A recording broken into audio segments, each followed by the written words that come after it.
Inquietação. Inquietação. É só inquietação. É só inquietação. Inquietação. É só inquietação. Inquietação. Há sempre qualquer coisa que está para acontecer. Inquietação, inquietação. É só inquietação, inquietação. Porque não sei, porque não sei, porque não sei.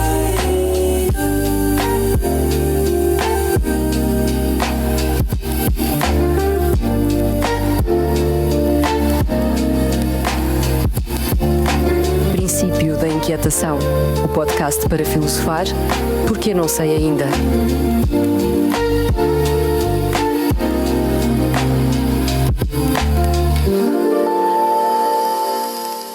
Bem-vindo ao Princípio da Inquietação. Hoje, no nosso episódio, vamos escutar Michel Elchaninoff, filósofo francês, também chefe de redação da conhecida revista de filosofia Philosophie Magazine.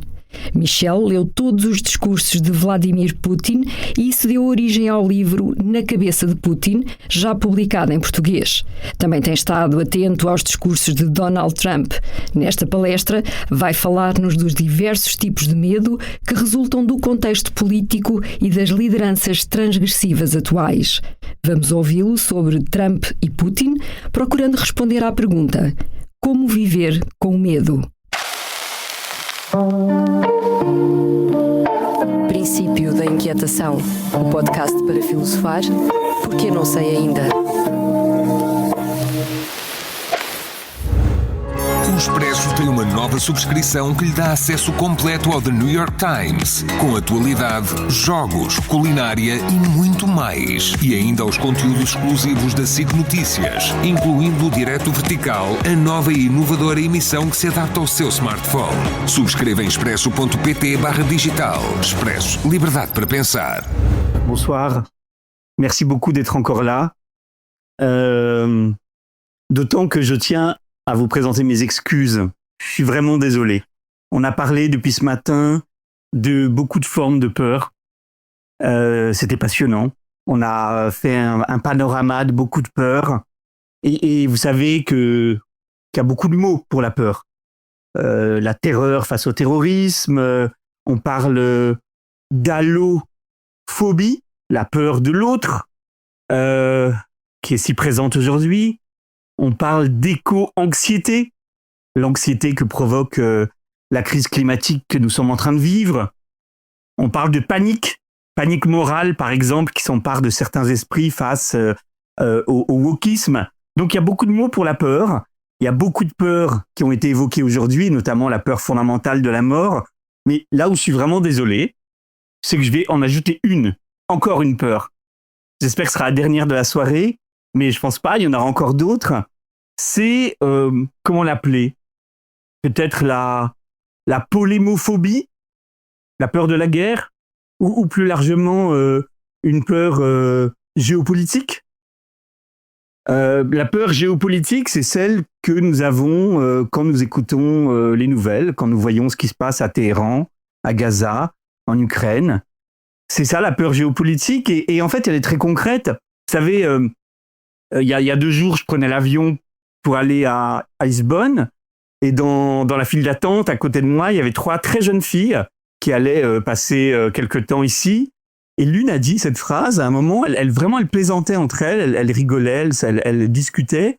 Et l'une dit mais peut-être que la 3e guerre mondiale va commencer à Lisbonne. Et en fait, c'est quelque chose d'assez commun. Chez les jeunes, c'est très présent. Chez beaucoup de personnes que je vois, c'est très présent. Un autre exemple, le jour où je partais aussi, j'ai rencontré une dame que je connais dans la rue qui m'a dit cette nuit, ma petite fille de 12 ans s'est précipitée pendant la nuit dans mon lit pour dormir avec moi parce qu'elle avait vu sur TikTok que les Iraniens allaient envoyer une bombe sur Paris à 3h du matin exactement. Bon, c'était peut-être aussi un prétexte pour être avec sa mère, mais il y a une peur, il y a une angoisse. C'est cette peur géopolitique, elle est à la fois abstraite, c'est loin. En fait, on ne sait pas vraiment comment ça se passe, on ne sait pas comment ça se passe pour les habitants de Téhéran aujourd'hui, comment ça se passe pour les habitants de Kiev. On peut l'imaginer, on en voit les effets, mais qu'est-ce que c'est qu'être l'habitant de Téhéran aujourd'hui, de Kiev ou de Kherson ou d'autres villes ? ou de Gaza même. Aujourd'hui, c'est très difficile. Donc c'est à la fois très abstrait mais très réel. Alors voilà, c'est la peur géopolitique. Alors ce que je vous propose aujourd'hui, c'est d'abord d'essayer de lui donner un nom, de la nommer par rapport à ce qui se passe depuis quelques mois, et on vient d'en parler avec Samantha, de Donald Trump, de la nommer, lui donner un nom. Ensuite, je vais proposer une explication possible. Et puis enfin, dans un troisième moment, je verrai ce qu'on peut faire de cette peur. Alors je crois que depuis quelques mois, nous sommes passés d'un monde à l'autre. Depuis la fin de la guerre froide, on vivait dans un monde qui était celui d'Emmanuel Kant, c'est-à-dire l'idée suivant laquelle la raison allait l'emporter sur les passions religieuses, un monde dans lequel les constitutions républicaines et démocratiques allaient s'étendre, et un monde que rêvait Emmanuel Kant où peut-être un jour, en tout cas comme un horizon, on allait faire une paix perpétuelle. Ça, c'était le monde de Kant, dans lequel on avait vécu à partir de la fin des années 80 jusqu'à il y a quelque temps. Et aujourd'hui, je crois qu'on est dans le monde d'Héraclite.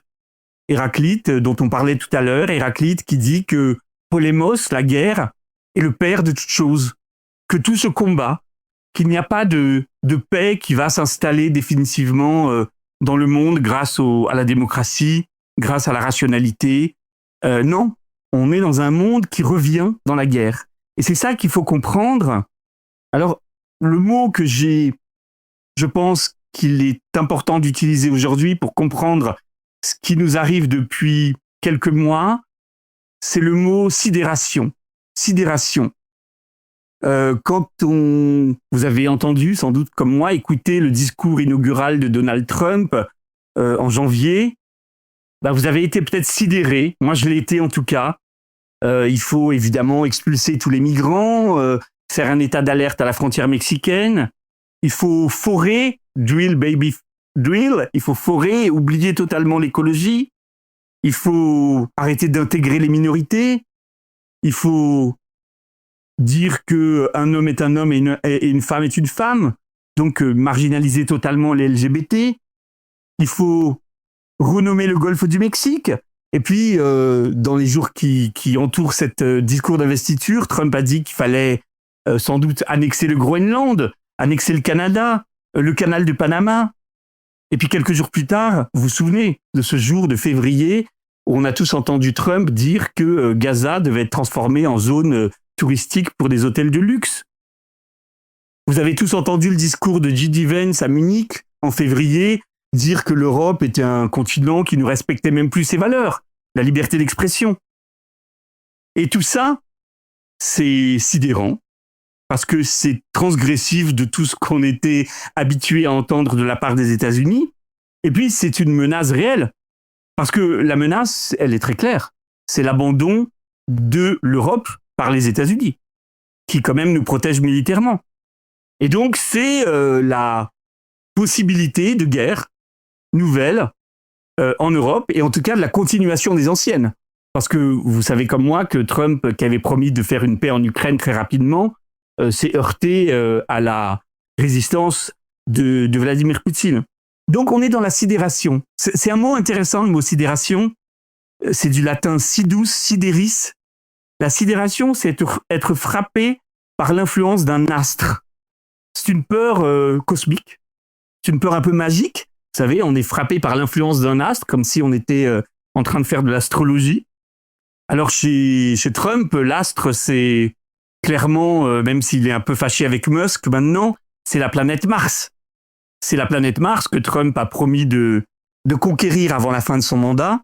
C'est la planète rouge, c'est le dieu de la guerre. Et qu'est-ce que c'est la sidération ? C'est être dans un état de stupeur tellement extrême qu'on ne peut pas réagir, qu'on ne peut rien faire. Samantha en parlait il y a un instant. Alors ça, cette sidération, c'est pas du tout un hasard si Trump la provoque chez nous. Il y a une stratégie de la sidération. Il y a quelques années, l'essayiste américaine Naomi Klein avait écrit un très bon livre qui s'appelait La stratégie du choc. En fait, elle explique que pour imposer des mesures irréversibles à une population, il faut des chocs. Le terrorisme, des événements climatiques graves ou des guerres. C'est-à-dire provoquer des changements rapides et irrémédiables.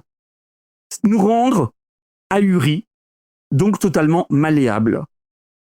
C'est exactement ce que fait Trump. Et son ancien conseiller, Steve Bannon, avait une formule qu'il aimait utiliser en 2016, c'était « flood the zone », noyer la zone. L'idée, c'était d'envoyer tellement d'informations fausses, contradictoires, ou tellement de mesures aujourd'hui choquantes, transgressives, qu'en fait, nous sommes noyés. Et quand on est sous un tel flot d'actions et de déclarations et de mesures qui contredisent à l'état de droit, eh ben, on est sous l'eau. Et qu'est-ce qu'on fait quand on est sous l'eau? Eh ben, on cherche juste à sauver sa peau. On cherche à remonter à la surface. On cherche à ne pas mourir, à trouver un peu d'oxygène. Et on oublie tous les fondements de la solidarité humaine. Aujourd'hui, aux États-Unis, quand vous êtes un fonctionnaire qui a été renvoyé du jour au lendemain, eh ben, vous dites il vaut mieux que je garde quand même quelque chose comme un travail. Donc, je vais pas protester. Je vais essayer tranquillement de trouver un autre travail pour assurer mon assurance logement, mon assurance santé et la vie de ma famille. Donc, en fait, l'un des effets de la sidération, c'est aussi qu'on est chacun pour soi. On est dans la loneliness dont parle Hannah Arendt. On est dans la sidération et de la sidération à la soumission, il n'y a qu'un pas. Ça, c'est le mot, je pense, important pour désigner l'état dans lequel nous sommes tous depuis une demi-année. Et on a du mal à en sortir. D'autant que tous les jours, il y a du nouveau. Et là, c'est évidemment l'Iran et ce que va faire Donald Trump par rapport à ça. Alors, je vais vous proposer une explication possible, parce que la sidération, elle vise à bloquer notre jugement et notre action. Or, il faut réfléchir. L'explication, je la vois dans quelque chose qui n'est pas du tout un hasard. Le retour de Trump au pouvoir n'est pas un hasard. D'abord, elle a été voulue par les électeurs américains. Mais une fois qu'on a dit ça, qu'est-ce que ça signifie? Je pense que dans cette histoire, qu'il faut prendre sur le long terme, il y a un autre astre. Il n'y a pas seulement la planète Mars, il y a une autre planète, il y a un autre dieu. Les Grecs l'appelaient Boréas, le dieu du Nord, le dieu qui est froid, qui est très viriliste, qui est très violent, un dieu du Nord. Vous voyez de qui je veux parler? Vladimir Poutine. Vladimir Poutine est sans doute le grand gagnant de l'élection de Trump. Et donc, j'ai créé une sorte de néologisme. Je pense qu'il existe un poutino-trumpisme. Alors, a priori, les deux visions du monde n'ont pas grand-chose à voir. D'abord, les contextes culturels sont très différents. Les deux hommes sont très différents. En deux mots, le poutinisme. Poutine est au pouvoir depuis 25 ans en Russie. Depuis 25 ans, il a déployé une vision du monde, à la fois vis-à-vis des Russes, mais aussi pour avoir de l'influence sur des populations dans le monde entier. En Europe, en Afrique, en Amérique, en Asie, partout. Pour cela, il cite des philosophes. J'ai étudié ça dans un livre que j'ai écrit sur la pensée de Poutine. Il cite des philosophes. Il dit même qu'il les lit, à vérifier. Mais il le fait pour montrer qu'il n'est pas juste un représentant politique comme un autre. Vous savez, un de ces leaders européens ou occidentaux qui s'en vont. Lui reste. Lui reste parce qu'il a une mission historique.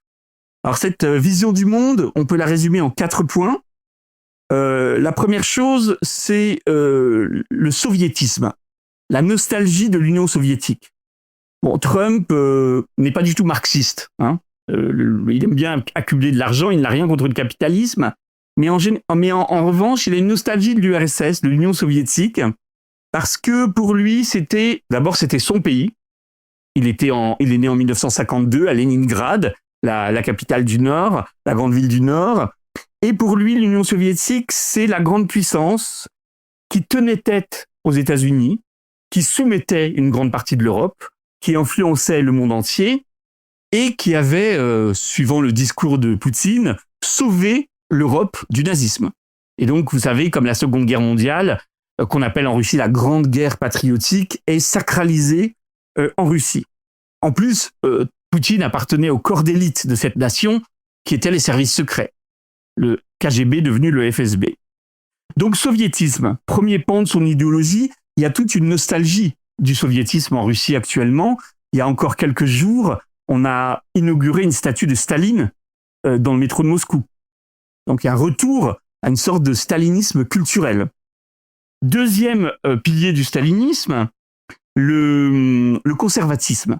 Alors ça, c'est très important. Trump, dès 2012, dès qu'il est revenu à la présidence pour la 3e fois, a dit que la Russie devenait le pôle mondial de conservatisme. Qu'est-ce que ça veut dire ? Ça veut dire que la Russie, comme doctrine officielle, considère que la famille est nécessairement hétérosexuelle, que ce qu'il appelle la famille traditionnelle, qu'il faut lutter contre ce que Poutine appelle la culture homosexuelle, qui serait d'après lui responsable de la baisse démographique de son pays. Je ne plaisante pas, il l'a dit. Il considère que la religion doit être nécessairement au fondement de la morale. Il n'y a pas de morale sans Dieu. Et donc, il a voulu faire de son pays ce pôle d'attraction pour tous les citoyens du monde qui n'aiment pas la culture LGBT, le wokisme, qui sont le politiquement correct. Et il a véritablement créé un pôle mondial d'attraction. Donc, soviétisme, conservatisme, 3e pilier du poutinisme, le chemin russe, la voie russe de développement. Alors là, il s'appuie sur des philosophes du 19e siècle notamment, qui expliquaient que la Russie n'avait rien à voir avec l'Occident, avec l'Europe occidentale. C'est pas le même pays, c'est pas la même géographie, c'est pas les mêmes valeurs. Donc pour Poutine, la Russie doit avoir un développement, un mode de développement, et même un système politique qui n'a rien à voir avec notre système qui est froid, individualiste, légaliste. Non, en Russie, le peuple adhère à un leader, à un chef. Il l'élit à chaque fois et le réélit, mais il y a un développement qui n'est pas celui fondé sur le droit de l'Europe occidentale. Et tout ça, il l'a dit véritablement et écrit noir sur blanc. Dernier pilier du poutinisme, l'eurasisme. Alors l'eurasisme, c'est une doctrine philosophique qui a été développée au début du XXe siècle par des penseurs russes qui considéraient que la Russie n'appartient pas à l'Europe romano-germanique, comme ils disent, à l'Europe occidentale. La Russie est le cœur d'un ensemble botanique, géographique, linguistique, culturel, qui en fait va jusqu'à l'Asie. C'est-à-dire qui mélange des peuples slaves et des peuples turcophones, qui mélange la confession chrétienne orthodoxe et l'islam, et donc que la Russie, son chemin historique pour les Eurasiens, est de créer un ensemble qui soit le centre de ce qu'on appelle en Russie l'empire de la terre, par rapport à l'empire de la mer qui est le monde anglo-saxon. Et ce centre eurasiatique, eh bien, il est en très bon terme avec la Chine, évidemment, c'est le cas aujourd'hui, et il rassemble toutes les populations musulmanes de Russie et des pays d'Asie centrale. Et donc Poutine, dès son arrivée au pouvoir en 2000, a dit qu'il faut que la Russie ne regarde pas seulement vers l'Occident, mais qu'elle tourne le regard vers son milieu naturel qui est l'Eurasie. Alors voilà les quatre piliers du poutinisme. Alors, Trump, vous êtes d'accord que ça n'a pas grand-chose à voir. Trump, il a 3 convictions, comme personne. 1, c'est le deal. Il a écrit un livre qui s'appelle The Art of Deal, en 87, l'art du deal. On peut tout régler en homme d'affaires. Donc on peut bluffer, on peut monter aux extrêmes, mais on essaye toujours finalement de faire un deal. Première conviction. Deuxième conviction de Trump, l'argent. L'argent comme signe de talent. L'argent comme signe d'élection. Quand il était enfant, Trump allait dans un temple à New York où le pasteur développait ce qu'on appelait la théologie de la prospérité. C'est-à-dire que ceux qui avaient réussi dans la vie étaient des bons chrétiens, des bons protestants, parce qu'ils avaient montré leur talent au lieu de le dilapider. Donc la supériorité de l'argent. Et puis 3e conviction de Trump, vous savez très bien comme moi, c'est la haine des élites. c'est tous ces intellectuels, ces journalistes, l'État profond, la haute administration. Ce sont des gens qui trahissent la volonté du peuple américain. Alors c'est très drôle parce que il y a un biographe de Trump qui raconte en 2016, juste avant son élection, Trump discutant avec Steve Bannon, donc qui était son conseiller à l'époque. Et Steve Bannon lui dit, bon, Donald Trump, vous considérez que le peuple, finalement, est floué et trompé par les élites. Vous êtes populiste. Et Trump dit, oui, je suis populariste. En effet, je suis populariste. C'est-à-dire qu'il avait mal compris. Pour lui, être populiste, c'est être populaire. Et donc, Bannon lui dit, non, vous êtes populiste. Oui, je suis populariste. Donc, Trump est populiste à sa manière. Bon, alors, on sait que, évidemment, autour de Trump, il y a aussi des idéologues. Steve Bannon en est un. Il y a beaucoup d'idéologues qui gravitent autour de Trump. Il y a aussi la Silicon Valley qui s'est rapprochée depuis la dernière élection, etc. Mais on est d'accord qu'a priori, il n'y a pas de... C'est deux systèmes différents, deux hommes très différents. Et pourtant, il y a des points communs qui sont très forts et qui, à mon avis, justifient qu'on parle de poutino-trumpisme. D'abord, le conservatisme. Là, Poutine était le premier dans cette histoire à dire dès 2012, dans la vie, il y a des femmes et des hommes. Et il n'y a pas d'autres genres. Trump, dans son discours d'investiture, l'a répété. Trump déteste les LGBT. Trump est contre la positive action, etc. Donc, Trump est conservateur. Deuxièmement, la haine du politiquement correct. Poutine a toujours aimé à se montrer comme celui qui critiquait l'hypocrisie du langage occidental, l'hypocrisie du politiquement correct. Trump aussi. L'apologie de l'homme fort. Poutine s'est toujours montré en homme fort, Trump aussi. Il y a aussi l'idée que les grandes puissances doivent discuter entre elles et pas discuter avec les petits pays. Les petits pays, c'est pas intéressant, ils n'ont pas de puissance. Il faut discuter entre grandes puissances. Poutine a toujours rêvé d'un Yalta numéro 2. Il voudrait se partager les zones d'influence du monde avec les États-Unis. Et Trump, finalement, considère qu'on ne discute qu'avec les grands, pas avec les petits. Il y a aussi, surtout, le mépris de l'Europe. Alors, c'est un mépris qui est différent. Chez Poutine, c'est l'idée que l'Europe a trahi ses valeurs. L'Europe judéo-chrétienne, l'Europe de la culture classique, l'Europe, finalement, pour Poutine, est devenue décadente. Elle s'est ouverte à l'immigration, elle s'est ouverte aux idées woke, elle est complètement dévitalisée. Donc l'Europe, finalement, est quelque chose de méprisable. Trump aussi méprise l'Europe. Pour lui, ce sont des faibles, et surtout, pour lui et pour J.D. Vance, son vice-président, c'est une Europe qui a trahi la valeur de la liberté d'expression. Donc il y a un mépris de l'Europe. Les deux hommes ont le même ennemi qu'ils méprisent, c'est l'Europe. Et puis l'impérialisme. L'idée qu'avec ses voisins, finalement, le Canada, le Groenland, l'Ukraine, la Géorgie, finalement, ça c'est une zone d'influence légitime. Et puis enfin, la lutte contre l'état de droit.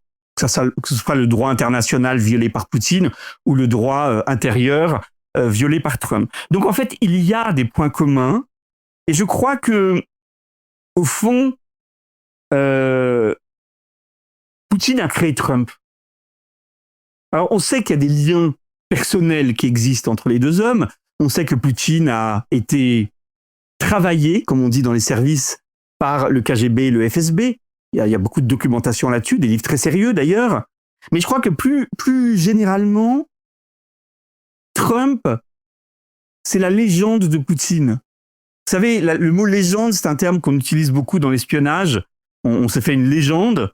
Et c'est un mot qu'utilisait déjà Dostoïevski. Un de ses personnages, dans un roman de Dostoïevski sur la Révolution, Les démons, dit « L'essentiel, c'est la légende. C'est de créer une légende et puis ensuite de trouver la personne qui va remplir ce rôle. » Eh bien, Trump, c'est la légende de Poutine dans le sens où Poutine, depuis 25 ans, a dessiné une vision du monde dans laquelle sont reconnus de plus en plus de citoyens dans le monde et que cette vision du monde, finalement, a permis l'émergence d'un Donald Trump qui lui ressemble. Parce que le but de Poutine, c'est évidemment la destruction de l'Occident. C'est son ennemi depuis toujours. Et donc, au lieu de combattre les États-Unis, ce qui est impossible militairement, eh bien, Poutine aimerait beaucoup que les États-Unis s'autodétruisent de l'intérieur. Il y a un historien britannique qui s'appelle Arnold Toynbee qui disait, c'est un spécialiste de la disparition des civilisations. Et il y a une phrase qui m'a beaucoup marqué, que j'ai lue il y a quelque temps, où Toynbee dit « Certaines civilisations ne meurent pas parce qu'elles sont assassinées, mais elles meurent parce qu'elles se suicident. » Et pour Poutine, Trump est l'agent idéal de ce suicide américain. Mais je rajouterai une chose. Pour Poutine, Trump est inférieur à lui.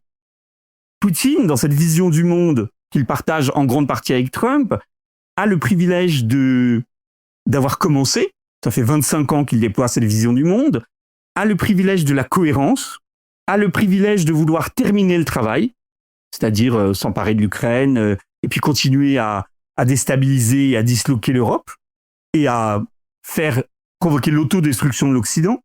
Et donc, je dirais que Poutine a créé un double carnavalesque, un double bouffon, qui est cet enfant, celui que Poutine considère comme un enfant, grossier, imprévisible, capricieux, mais qu'on peut toujours finalement calmer. Et c'est exactement ce qui se passe dans les négociations sur la guerre en Ukraine.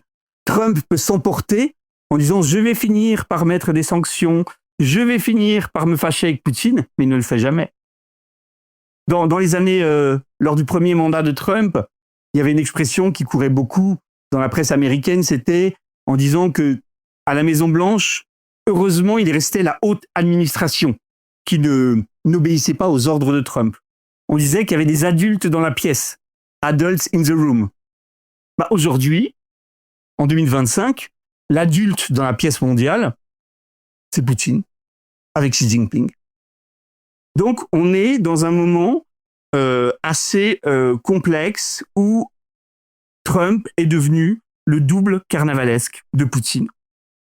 Alors, pour terminer, et dans un dernier moment, qu'est-ce qu'on peut faire avec ces peurs ? La peur, évidemment, que Poutine continue de progresser, la peur qu'il continue sa guerre en Ukraine, la peur que des conflits régionaux ne se connectent les uns avec les autres. Aujourd'hui, il y a un conflit dans le Proche-Orient qui est régional et très grave. Il y a un conflit très grave à Gaza, évidemment, en Iran. Il y a un conflit en Ukraine, il y a des conflits dans le monde. Qu'est-ce qu'on fait avec ces peurs, avec cette sidération et avec cette angoisse que nous ne pouvons pas ne pas avoir ?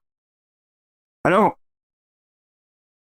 je vous parle ici en philosophe. Moi, je crois beaucoup non pas au pouvoir, mais à l'utilité de la rationalité et de la raison pour nous empêcher de nous gâcher de la vie avec les peurs. Je pense que déjà, pour sortir de la peur, il faut bien comprendre le danger. Il faut donner des noms à ce que l'on vit. Il faut essayer de trouver des explications. Et évidemment, le poutino-trumpisme en est une, ce n'est pas la seule. Je rappelle que c'est le peuple américain qui a voté Trump. Mais il faut essayer d'analyser les choses. Ensuite, qu'est-ce qu'on fait ? Il faut essayer de remplacer la peur de la peur par l'action. Et ça, c'est un philosophe français du début du XXe siècle qui s'appelle Alain Chartier, qui l'explique très bien dans un de ses livres. Et je vais vous citer ce que dit Alain. Cette vision, disons, de lutte contre la peur par la raison. Il n'y a pas d'autre peur que la peur de la peur. Chacun a pu remarquer que l'action dissipe la peur, que la vue d'un danger bien clair la calme soudain. C'est-à-dire que voir le danger, faire face au danger, c'est déjà se débarrasser d'une forme de peur, d'une forme d'angoisse diffuse. Alain dit encore, on a assez remarqué que la peur est plus grande de loin et diminue quand on l'approche. Alors ça, c'est une approche typiquement rationnelle, voire rationaliste, mais pas au mauvais sens du terme, une approche qui pense que la raison peut nous aider à avoir moins peur. Cela consiste à se débarrasser de trop d'imagination qui nous empêche de vivre. Alain dit, nul n'est brave contre les fantômes. Le brave va à la chose réelle avec une sorte d'allégresse jusqu'au moment où l'action difficile le délivre tout à fait de la peur. Cet homme se donne non à la mort, mais à l'action. Alors effectivement, l'action, je pense que c'est une voie. Alors, l'action, qu'est-ce que ça veut dire ? Qu'est-ce que ça veut dire rendre ce danger fantasmatique réel ? Je pense à un essayiste britannique qui s'appelle Timothy Morton, qui il y a quelques années avait écrit un très bon essai où il nous disait « Mais vous savez, ça ne sert à rien d'avoir peur de la catastrophe écologique. Nous sommes déjà dans la catastrophe écologique. En fait, nous y sommes déjà. Tous les phénomènes climatiques auxquels nous assistons, c'est la catastrophe écologique. Nous sommes déjà plongés dedans.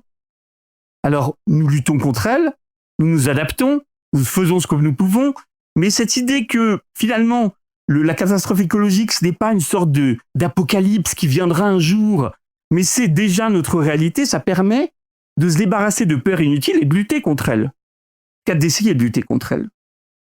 Et finalement, pourquoi est-ce qu'on n'appliquerait pas cette idée que le mal est en face de nous pour nous débarrasser de la peur ? Au fond, la guerre dans le monde, elle est là. Cette fameuse 3e guerre mondiale dont parlaient les jeunes filles dans l'avion. Alors, elle n'est pas encore un cataclysme ou une conflagration comme pendant la Seconde Guerre mondiale, mais la guerre sur le continent européen, la guerre régionale que mène Israël dans le Proche-Orient, elle est là. Donc la guerre, elle est là. Et certains pays s'y préparent d'ailleurs. J'étais il y a quelques jours en Lituanie, où les gens, alors eux, ils sont tout prêts, hein, ils se préparent à la guerre. Alors évidemment, ils ont aussi, ça ne leur enlève pas les inquiétudes, puis on a beaucoup de mal à se rendre compte de ce que c'est que la guerre. Mais au fond, devant nous, il y a cette menace. Et puis, il y a aussi la démocratie. Il y a un penseur qui influence beaucoup le J.D. Vance, le vice-président, qui s'appelle Curtis Yarvin. C'est un auteur américain très, très à la mode dans les cercles trumpistes. C'est le promoteur de ce qu'on appelle les lumières obscures. Lui, sa conviction, c'est qu'on n'a plus besoin de la démocratie. En fait, la démocratie a montré qu'elle créait que du désordre et du chaos, et qu'il valait mieux construire des États non démocratiques, comme Singapour, comme Dubaï, c'est-à-dire des cités-États qui permettent de mener la lutte indispensable à la prédation des ressources. Aujourd'hui, nous vivons dans un monde où nous savons que les ressources sont limitées. C'est ce qui explique en partie d'ailleurs l'impérialisme de Trump. Il faut s'emparer des territoires où il y a des terres rares et autres ressources. Eh bien, il y a des penseurs comme Curtis Yarvin qui disent « mais finalement, la démocratie ne sert à rien. Il vaut mieux des bons capitaines d'industrie à la tête des États qui mènent une politique prédatrice, puisque nous sommes dans une période de concurrence généralisée entre l'Inde, la Chine, la Russie, les États-Unis, etc. » Eh bien, je crois que cette question, il faut se la poser sérieusement. Bien sûr, nous sommes démocrates, mais est-ce que nous et nos voisins, est-ce que nous voulons encore la démocratie ? Moi, je sais qu'en France, dans mon pays, il y a une grande partie de la population qui aimerait que s'installe à la tête du pouvoir un homme fort. Il y a des gens qui n'ont pas envie de la démocratie. Et je crois que ça s'argumente, ça se discute. Il faut se poser la question. C'est-à-dire que je crois que se rendre compte que le péril est là, c'est un moyen de se poser des questions cruciales. Est-ce que nous voulons la démocratie ? Est-ce que nous voulons une politique xénophobe et populiste ? Est-ce que nous voulons continuer à subir sans finalement faire face ? C'est une des questions. Alors, la réponse, évidemment, pour un philosophe rationnel comme Alain, c'est l'action. Et je ne parle pas seulement de l'action héroïque, de l'action grandiose. Non, l'action, elle est partout. L'action, elle est dans nos paroles, elle est dans nos discussions, elle est dans nos écrits, elle est dans notre vote, elle est dans nos manifestations. L'action est partout, l'action est aussi dans l'exercice. C'est-à-dire, l'action, finalement, elle peut être minimale, elle peut être minuscule. Mais agir, je crois, est la solution contre cette peur géopolitique qui nous entoure et qui reste trop fantomatique. Donc, je crois que la raison, et je défends ma discipline et ma passion, la philosophie, sinon je changerais de travail, la raison peut nous aider. Mais évidemment, la raison n'est pas suffisante. Et je terminerai là-dessus en disant juste quelques mots. Bien sûr, la raison ne peut pas éliminer toutes nos craintes. Et Gilles Lipovetsky avait raison tout à fait de le dire ce matin. La raison, mais ce n'est pas pour ça qu'il faut la rejeter. Je pense qu'il faut utiliser les instruments de la raison, mais il faut savoir qu'elle est limitée, qu'elle ne peut pas éliminer toutes les craintes. Et je terminerai en donnant un seul exemple. Même si on décide d'affronter les difficultés, de ne plus être dans le fantasme, mais de dire oui, nous sommes dans la crise, nous sommes peut-être déjà en guerre, eh bien, et là je rejoins ce qu'on disait sur Hannah Arendt, en fait, on ne saura jamais comment on réagira. Est-ce qu'on préférera sauver notre famille, notre sécurité, nos biens? Est-ce qu'on préférera baisser la tête ou est-ce qu'on deviendra un résistant? Personne ne le sait. Personne ne sait si on ne va pas au dernier moment avoir la main qui tremble. Et ça, on ne sait pas. Et c'est ça que je trouve absolument passionnant dans la question de la peur. Et c'est pour ça que je remercie encore le festival et Katharina de me permettre d'en parler ici. C'est que la peur, je pense que c'est quelque chose qui a des effets négatifs, très négatifs, et contre lesquels on peut lutter. Mais la peur, comme les autres émotions d'ailleurs, elle exprime l'incertitude. Elle exprime le fait qu'on ne sait jamais comment on réagira.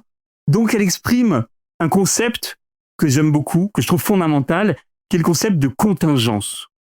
Les choses peuvent se passer autrement que ce qu'on a prévu.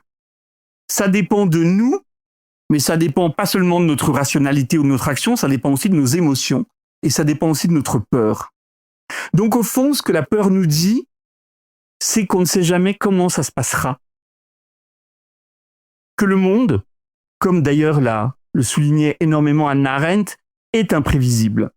Et que le monde est imprévisible, à mon avis, c'est une très bonne nouvelle. Merci de votre attention.